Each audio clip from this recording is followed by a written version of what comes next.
우리 기독교에서는 세례와 성찬을 성례라고 부릅니다. 성례란 거룩한 예식이란 뜻인데 여기서 거룩함이란 다름, 구별됨을 말합니다. 그러니까 흔한 세상의 예식과는 분명히 다른 하나님의 예식이라는 뜻입니다. 때문에 성례 중 하나인 성찬에 대해 로마 교회는 화채설을 주장했습니다. 성찬식 떡과 포도주가 거룩한 예수님의 몸으로 진짜 변한다는 이론입니다. 그러자 이 화채설이 피조된 물질을 음란하게 섬기는 우상행위, 우상숭배행위라고 여긴 일부 종교개혁자들은 기념설을 주장했습니다. 예수님께서 기념하라 했으니 현충일이나 한글날처럼 그냥 의미 있게 기념해야 한다는 것입니다. 그런데 이때 존 칼빈을 비롯한 상당수의 종교개혁자들은 기념이 그런 기념이 아니라고 반박합니다. 과거의 구원과 더불어 현재에도 우리에게 임재하시는 구원, 또한 장차 영원히 우리를 구원하시는 주님의 임재를 성찬을 통해 기념하는 것이라고 가르쳐 줍니다. 비록 몸, 인성은 저 하늘에 계신 아버지 보좌 우편에 앉아 계시지만 영, 신성은 여기 있는 우리와 함께 하시기 때문에 우리 장로교에서는 성찬식이 화채설도 아니고 기념설도 아닌 영적 임재설이 됩니다. 우리가 성찬을 거행할 때 예수 그리스도께서 성령으로 이 자리에 임재하시어 우리와 깊은 교제와 연합, 곧 결혼의 기쁨 가운데 들어간다는 뜻입니다. 하이델베르크 제76문답입니다. 십자가에 못 박히신 그리스도의 몸을 먹고 또한 그리스도가 흘리신 피를 마신다는 것은 무엇을 뜻합니까?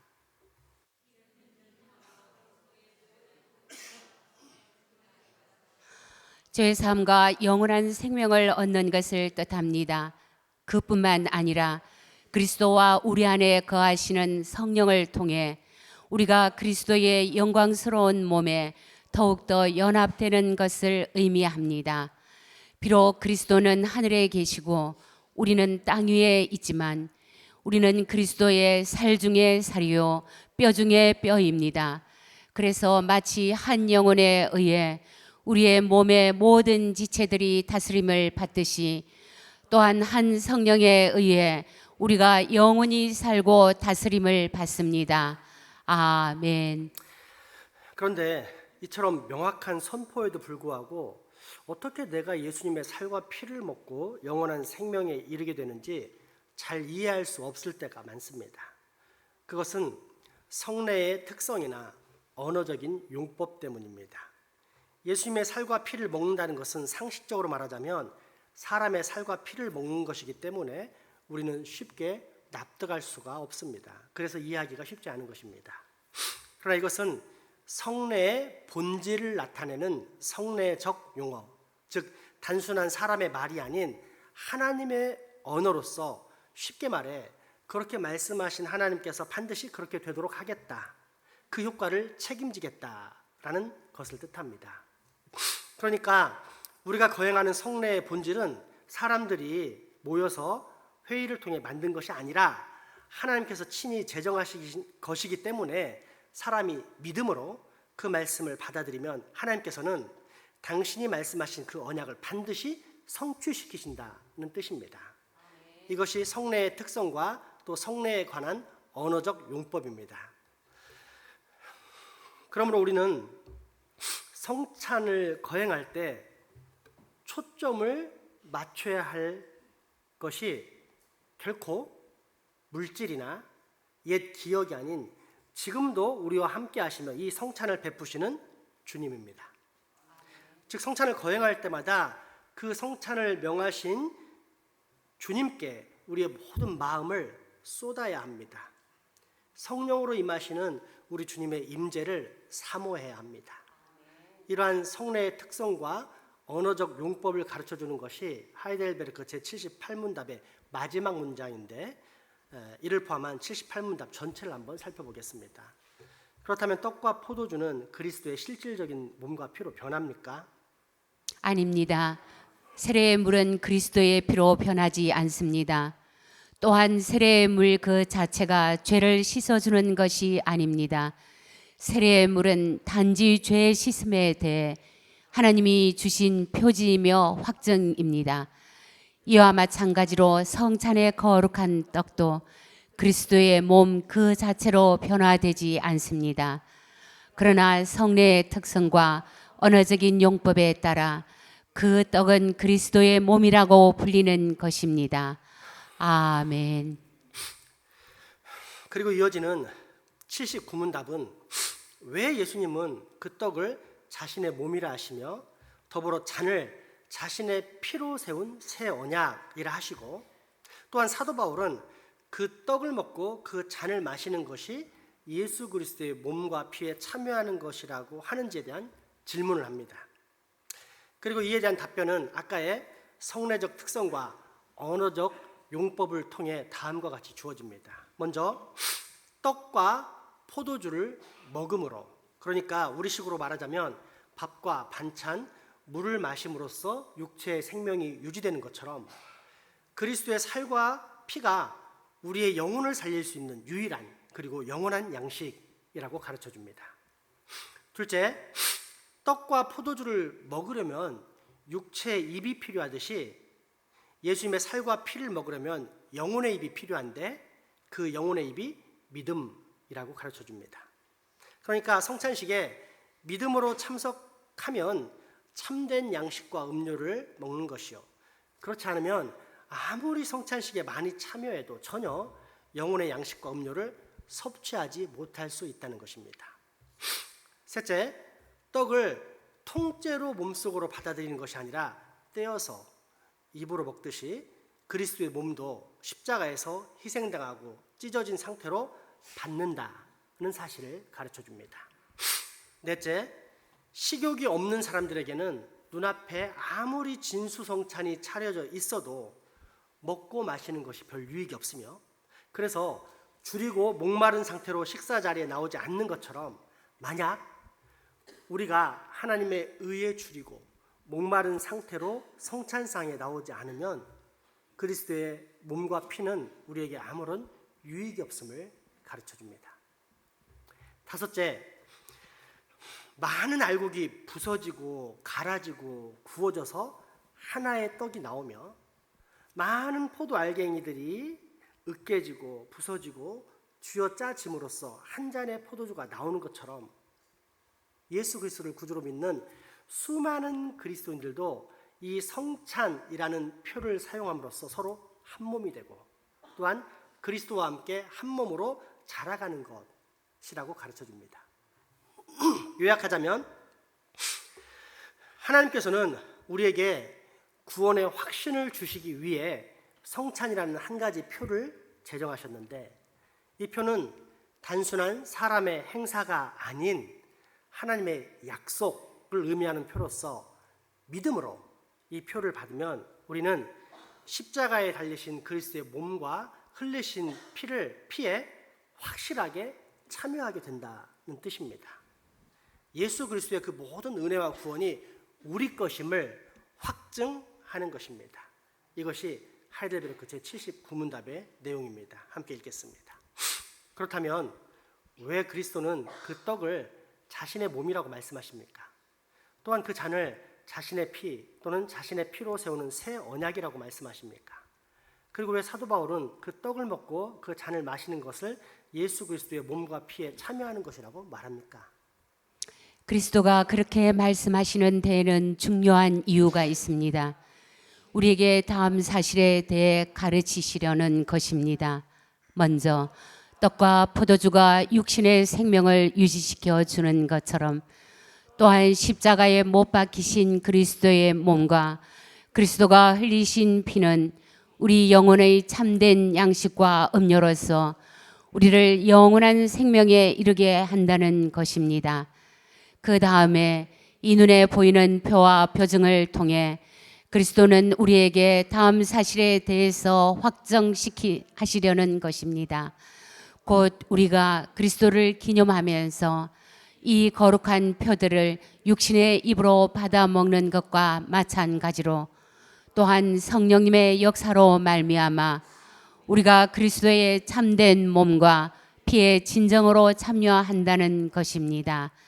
나아가 마치 우리가 몸소 고난을 겪고 스스로 우리의 죄의 삭을 치른 것처럼 그리스도의 모든 고난과 순종이 확실하게 우리의 것임을 확정하시려는 것입니다. 아멘. 여기서 우리는 특별히 새 언약에 대해서 살펴봐야 하는데, 주님은 성찬을 제정하시면서 성찬의 떡을 너희를 위한 내 몸이라 하셨고 포도주를 내 피로 세운 새 언약이라고 하셨습니다.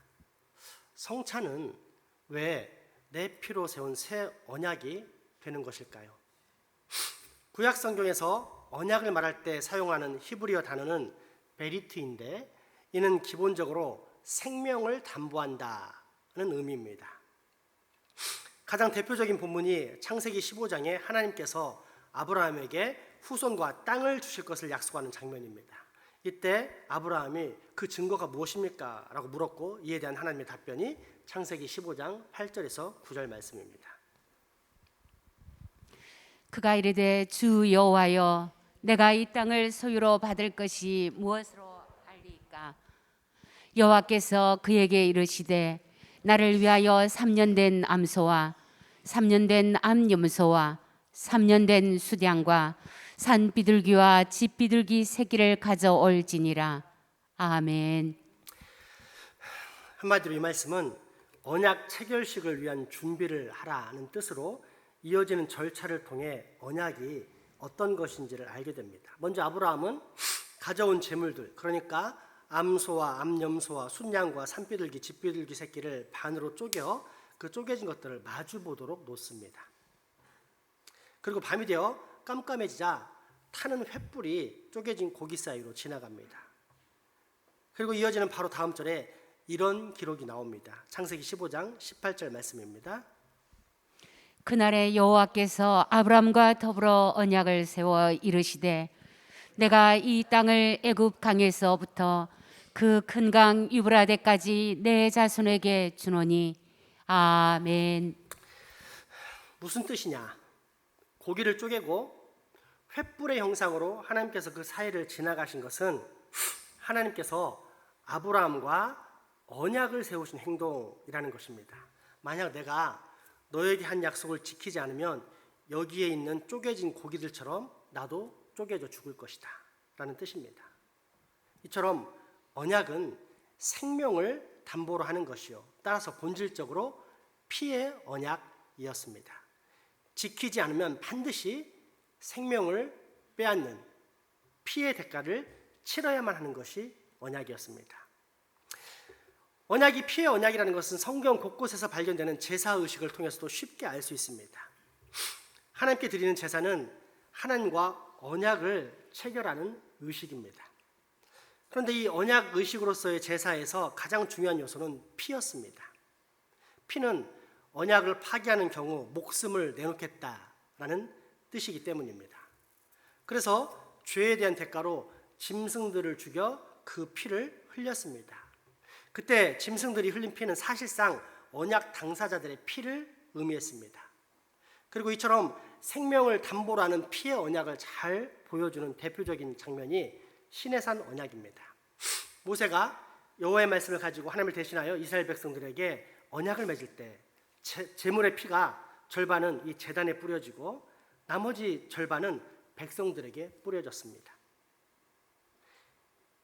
이때 뿌려진 피는 창세기 15장에 아브라함의 언약 체결식과 연장선상에 있습니다. 만약 언약을 준수하지 않으면 쪼개져 죽듯이 이스라엘 백성들이 하나님께서 은혜로 베푸신 언약, 은혜의 언약에 신실하지 않으면 그에 따른 피의 대가가 따른다는 것입니다. 그러므로 근본적으로 언약이란 목숨을 담보로 맺는 하나님과의 약속입니다. 시내산 언약이 체결되는 장면인 출애굽기 24장 3절에서 8절 말씀을 실제로 읽어보겠습니다. 모세가 와서 여호와의 모든 말씀과 그의 모든 율례를 백성에게 전하며 그들이 한 소리로 응답하여 이르되 여호와께서 말씀하신 모든 것을 우리가 준행하리이다. 모세가 여호와의 모든 말씀을 기록하고 이른 아침에 일어나 산 아래에 제단을 쌓고 이스라엘 12지파대로 12기둥을 세우고 이스라엘 자손의 청년들을 보내어 여호와께 서로 번제와 화목제를 드리게 하고 모세가 피를 가지고 반은 여러 양푼에 담고 반은 제단에 뿌리고 언약서를 가져다가 백성에게 낭독하여 듣게 하니 그들이 이르되 여호와의 모든 말씀을 우리가 준행하리이다. 모세가 그 피를 가지고 백성에게 뿌리며 이르되 이는 여호와께서 이 모든 말씀에 대하여 너희와 세우신 언약의 피니라. 아멘. 그런데 마지막 유월절에 주님께서는 성찬의 포도주를 내 피로 세운 새 언약이라고 하십니다. 주님께서 제정하신 성찬이 바로 우리가 지금까지 계속해서 들었던 구약에 나온 피의 언약이라는 뜻입니다. 그러면 우리는 성찬식에서 우리가 마시는 포도주의 의미가 무엇인지 여기에서 분명히 알게 됩니다. 성찬 때 마시는 포도주는 말 그대로 그리스도의 피를 나타냅니다. 우리가 하나님과 맺었던 언약을 파기한 것에 대해서 우리의 생명을 내놓는 처벌을 받아야 하는데, 그렇게 피를 흘리며 죽어야 하는데, 우리 대신 그리스도께서 피를 흘리셨다는 사실을 나타냅니다. 따라서 성찬식이 궁극적으로 나타내는 것, 특별히 성찬의 포도주가 나타내는 것은 다음과 같습니다. 함께 읽어보겠습니다. 우리는 하나님과 피의 언약을 맺었다. 우리는 그 언약을 파기했고 따라서 목숨을 잃어야 했다.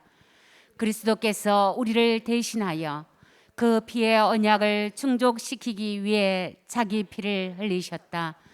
그것을 우리에게 드러내시는 수단으로서 피의 포도주 언약을 제정하셨다. 아멘. 그러므로 우리는 성찬의 포도주를 받을 때 단순한 인간의 예식 또는 교회에서 흔히 일어나는 종교 행사를 치르는 것이 아니라 그리스도께서 피로 세우신 새 언약을 받는 것입니다. 그래서 성찬을 성례, 거룩한 예식이라고 부르는 것입니다. 이 사실을 기억하면서 우리 주님께서 직접 하신 말씀, 오늘 본문 마가복음 14장의 말씀을 다 같이 봉독하겠습니다. 그들이 먹을 때에 예수께서 떡을 가지고 축복하시고 떼어 제자들에게 주시며 이르시되 받으라, 이것은 내 몸이니라 하시고 또 잔을 가지사 감사 기도하시고 그들에게 주시니 다 이를 마시매 이르시되 이것은 많은 사람을 위하여 흘리는 나의 피 곧 언약의 피니라. 아멘. 포도주가 뭐라고요? 우리 주님께서 우리를 위해서 세우신 새 언약입니다. 이제 마지막으로 주님께서 친히 제정하신 당신의 피로 세우신 새 언약이 우리의 삶에 끼치는 실제적인 유익을 살펴보겠습니다. 주님께서는 성찬을 제정하실 때 일상적으로 먹는 빵을 성찬의 요소로 사용하셨습니다. 이날은 유월절입니다. 따라서 주님께서 당신의 몸을 상징하기 위한 최적의 요소를 찾고자 했다면 쉽게 찾을 수 있었는데 그것은 눈앞에 펼쳐진 유월절 잔치상의 양고기입니다. 그러나 주님은 양고기 대신 우리가 평소에 먹고 마시는 떡과 포도주, 우리식으로 말하면 밥과 반찬, 물을 가지고 성례를 제정하십니다. 여기에는 모든 당신의 자녀들을 위한 배려가 들어 있습니다. 요즘에는 마음만 먹으면 쉽게 고기를 먹을 수 있지만 당시에는 고기를 먹는 일이 드물었습니다. 당장 40년 전 우리나라만 살펴보아도 고기를 편하게 먹을 수 있는 집이 얼마 없었습니다. 그러니 2000년 전에는 얼마나 고기가 귀했겠습니까? 따라서 고기를 성찬의 요소로 제정했다면 아마 부자들 말고는 성찬식을 제대로 거행하는 사람이 별로 없었을 것입니다. 그런데 성찬의 의미가 무엇입니까? 우리 주님의 영적인 임재, 그러니까 그리스도께서 성령님을 통해 임재하셔 우리와 교제와 연합, 결혼의 기쁨을 충만히 누리는 풍성한 은혜의 방편입니다. 때문에 주님은 고기 대신 남녀노소, 빈부, 귀천 할 것 없이 모든 사람이 먹고 마시며 누릴 수 있는 떡과 포도주를 성찬의 요소로 제정하십니다. 그 의미가 무엇입니까? 크게 두 가지인데, 첫째, 우리 주님께서는 어떤 특별한 순간이나 사건을 통해 우리에게 은혜를 베풀어 주시는 분이 아니라 우리의 삶, 곧 일상 가운데 늘 우리에게 필요한 바를 공급해 주시는 자비와 긍휼의 하나님이라는 뜻입니다. 우리가 먹을 것이 없어 굶주립니까? 하나님께서 채워주십니다. 병든 몸으로 고통받고 있습니까? 하나님께서 치료하십니다. 아무도 나의 아픔과 눈물을 알아주지 않습니까? 하나님께서 찾아와 위로하시고 회복시켜 주십니다. 나는 이렇게 괴롭고 고통스러운데 세상은 아무렇지 않은 듯 신나게 잘 돌아가고 있습니까? 그래서 이 박탈감 때문에 더욱 비참하고 고통스럽습니까? 그때 하나님은 우리에게 더욱더 가까이 찾아와 말씀하십니다. 얘야, 사랑하는 아들아, 다 너를 버리고 도망갈지라도 나는 절대 너를 버리지 않는단다. 사랑하는 내 딸아, 나는 언제나 너와 함께 한단다. 너는 내 소중한 아들이란다. 너는 내 귀한 딸이기 때문이다. 단 한순간도 당신의 자녀들에게서 눈을 떼지 않는다고 말씀하십니다. 그리고 이 놀라운 약속, 은혜의 말씀을 우리의 두 눈으로 분명히 보여주시기 위해 주님은 우리에게 성찬을 베풀어 주십니다. 그러므로 우리는 성찬을 귀히 여길 수밖에 없습니다. 성찬은 일상의 은혜, 늘 우리와 함께 하시며 우리를 보호하시고 인도하시는 우리 주님의 구원과 사랑을 보여주시는 거룩한 예식, 성례이기 때문입니다. 성찬의 요소가 떡과 포도주인 또 다른 이유는 우리가 주님과 나누는 교제가 일상적인 것이라는 사실을 가르쳐 주시기 위함입니다. 기독교의 구원은 결혼입니다. 예수 그리스도를 구주로 믿으면 우리는 예수 그리스도의 신부로서 평생을 살다가 장차 영원히 살게 됩니다. 그렇다면 그리스도인의 삶은 예수님과 어떤 교제와 연합 가운데 있을까요? 회사처럼 특별한 업무가 있을 때만 뭉치고 그렇지 않을 때는 기꺼이 헤어지는 그런 이기적이고 시시한 교제와 연합일까요? 아닙니다. 부부처럼 늘 일상의 교제와 연합, 즉 평소에 먹는 밥과 반찬처럼 빵과 포도주처럼 모든 일에 늘 함께하는 긴밀한 교제와 연합입니다. 이를 성찬과 관련해서 말하자면 이렇습니다. 만약 어떤 사람이 일상에서, 그러니까 평범한 생활을 해나가면서 주님과의 언약의 관계를 잘 깨닫고 누리지 못한다면 그 사람은 성찬식에 참석해도 주님과의 온전한 교제나 연합을 맛볼 수 없다는 뜻입니다. 그러면 얼마나 불쌍한 존재입니까?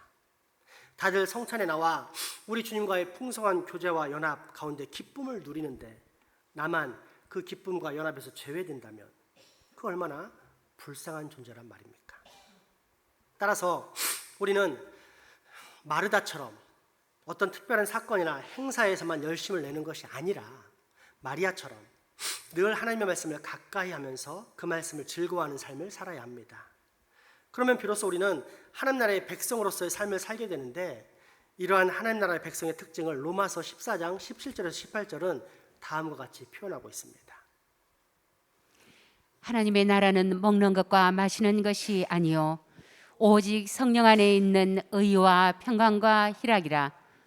이로써 그리스도를 섬기는 자는 하나님을 기쁘시게 하며 사람에게도 칭찬을 받느니라. 아멘.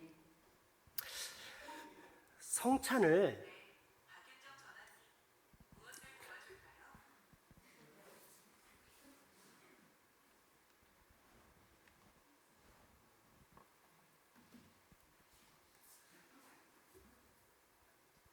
성찬을 제대로 된 성찬으로 누릴 수 있는 사람은 일상에서 이미 주님과의 교제와 연합 속에 나오는 풍성한 기쁨을 누리며 사는 사람이라는 것입니다.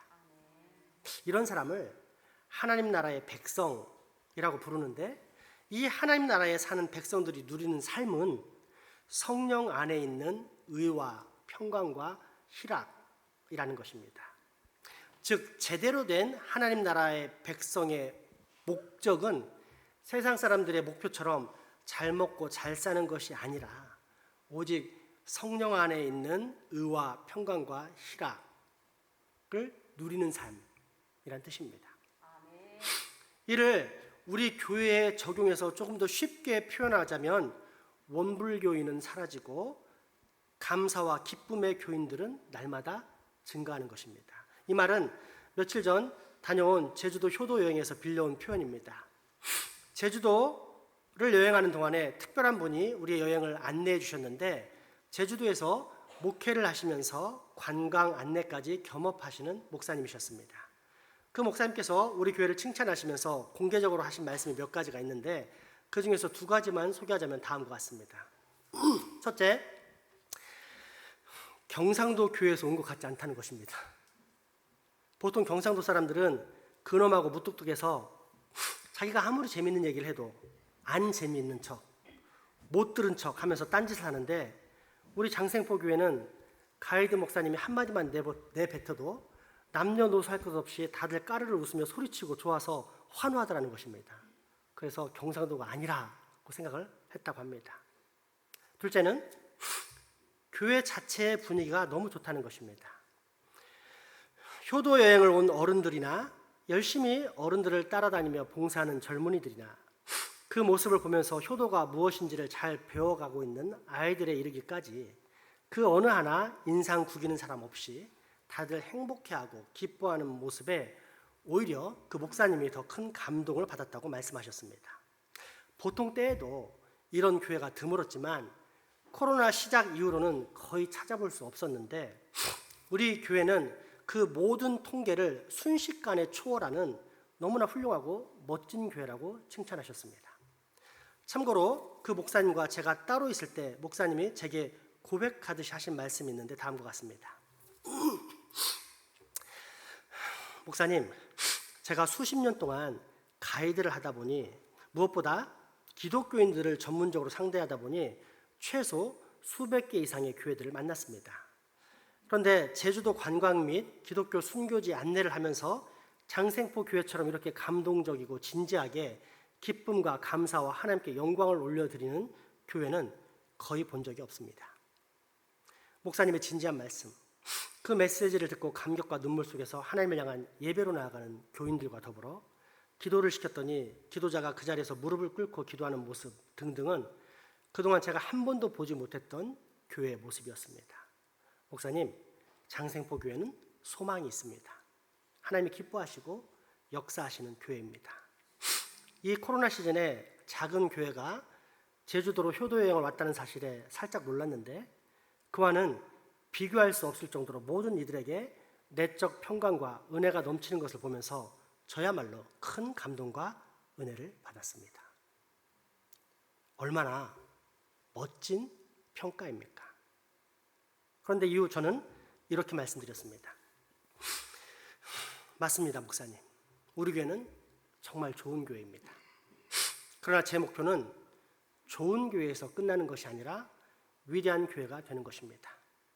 하나님께서 베풀어 주신 은혜의 방편인 거룩한 복음의 선포와 더불어 성례의 시행, 나아가 교회의 5가지 사명인 예배, 교육, 교제, 봉사, 선교를 잘 감당함으로써 하나님과 사람 앞에 크게 칭찬받는 빛과 소금의 교회, 진짜 예수 그리스도의 제자들을 양성하는, 그래서 순교자까지 배출하는 정말 위대한 교회로 만들고 싶습니다.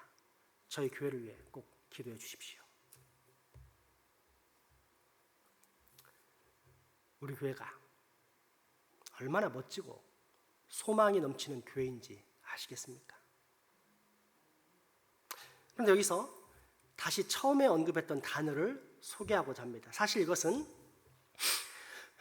제가 우리 교회에 부임한 이래로 꾸준히 강조해 왔고 또한 성령님의 역사하심으로 우리 모두가 이미 다 체험한 내용인데 그 목사님께서 우리의 머리에 꼭 박히도록 유머러스하게 표현하셨기 때문에 다시 소개할까 합니다. 목사님이 버스 안에서 우리와 나누셨던 내용입니다. 여러분, 교회 안에 원불교인들이 많은 것 아시죠? 그런 교회는 절대 부흥할 수가 없습니다. 다들 의아해했습니다. 예수 믿고 구원받아 교회에 나오는 것인데 이단은 몰라도 교회 안에 뜬금없이 원불교인이 있다고 하니 상당히 황당했습니다. 그러자 목사님께서 이렇게 풀어주십니다. 예전 제가 처음 제주도에서 목회할 때 우리 교회도 그랬지만 대부분의 안 좋은 교회들의 분위기를 살펴보면 항상 원망과 불평과 교만이 가득합니다. 교회에서 뭔가를 할 때마다 늘 원망하고 불평하고 비방하면서 마치 자기 주장만이 진리인 것처럼 생각하는 교만한 사람들이 있는데 이런 교인들이 원불교인들입니다. 그리고 이런 교회는 평화를 추구하는 대신 늘 서로 싸우기 때문에 교회가 부흥할 수가 없습니다. 그러나 좋은 교회는 원불교인이 없습니다. 항상 감사와 기쁨이 넘치며 긍정적이며 행복하며 웃음이 끊이지 않습니다. 그리고 이런 교회는 대개 부흥합니다. 그러니 여러분, 우리 원불교인이 되지 말고 꼭 그리스도인이 됩시다. 여러분, 성찬은 우리를 구원하신 주님께서 우리를 위해 친히 제정하시고 베푸시는 성례, 거룩한 예식입니다. 우리 주님의 그 신비하고 놀라운 살과 피, 곧 새 언약을 날마다 받고 확인하는 행복한 예식입니다. 이 행복한 성찬의 예식을 우리가 정말로 거룩하고 행복한 예식으로 누리려면 어떻게 해야 할까요? 우리 주님과 동행하는 삶, 늘 풍성한 교제와 연합, 행복한 결혼 생활이 우리의 일생에서 날마다 이루어져야 합니다. 그러므로 여러분, 이제 우리 다 그렇게 삽시다. 일상에서 날마다 우리 주님과 동거하는 성찬의 삶, 거룩한 살과 피의 새 언약을 날마다 받고 누리는 삶을 꼭 살아갑시다. 그러한 하나님의 말씀을 다시 한번 되새기며 차례대로 봉독하겠습니다. 먼저 오늘 본문 14장 22절에 4절까지 말씀입니다. 그들이 먹을 때에 예수께서 떡을 가지고 축복하시고 떼어 제자들에게 주시며 이르시되 받으라, 이것은 내 몸이니라 하시고 또 잔을 가지사 감사 기도하시고 그들에게 주시니 다 이를 마시매 이르시되 이것은 많은 사람을 위하여 흘리는 나의 피 곧 언약의 피니라. 하이레벨 제79문답입니다. 그렇다면 왜 그리스도는 그 떡을 자신의 몸이라고 말씀하십니까? 또한 그 잔을 자신의 피 또는 자신의 피로 세우는 새 언약이라고 말씀하십니까? 그리고 왜 사도 바울은 그 떡을 먹고 그 잔을 마시는 것을 예수 그리스도의 몸과 피에 참여하는 것이라고 말합니까? 그리스도가 그렇게 말씀하시는 데에는 중요한 이유가 있습니다. 우리에게 다음 사실에 대해 가르치시려는 것입니다. 먼저 떡과 포도주가 육신의 생명을 유지시켜 주는 것처럼 또한 십자가에 못 박히신 그리스도의 몸과 그리스도가 흘리신 피는 우리 영혼의 참된 양식과 음료로서 우리를 영원한 생명에 이르게 한다는 것입니다. 다음에 이 눈에 보이는 표와 보증을 통해 그리스도는 우리에게 다음 사실에 대해서 확정하시려는 것입니다. 곧 우리가 그리스도를 기념하면서 이 거룩한 표들을 육신의 입으로 받아 먹는 것과 마찬가지로 또한 성령님의 역사로 말미암아 우리가 그리스도의 참된 몸과 피에 진정으로 참여한다는 것입니다. 나아가 마치 우리가 몸소 고난을 겪고 스스로 우리의 죄의 삭을 치른 것처럼 그리스도의 모든 고난과 순종이 확실하게 우리의 것임을 확정하시려는 것입니다. 아멘. 마지막으로 로마서 14장 17절에서 18절 말씀입니다. 하나님의 나라는 먹는 것과 마시는 것이 아니요 오직 성령 안에 있는 의와 평강과 희락이라. 이로써 그리스도를 섬기는 자는 하나님을 기쁘시게 하며 사람에게도 칭찬을 받느니라. 아멘. 기도합시다.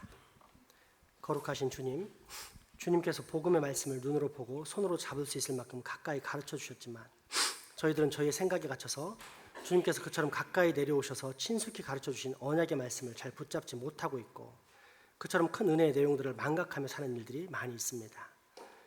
그러한 저희들에게 또한 주님의 큰 복음의 내용을 눈으로 보고 손으로 만지고 입으로 느낄 수 있도록 가르쳐 주시니 이러한 내용들을 저희들이 마음에 잘 새길 수 있게 하여 주시고 저희들이 모두 주님과 긴밀한 교제 가운데서 살아가는 주의 거룩한 신부들이 다 되게 하여 주옵소서. 예수님 이름으로 기도합니다.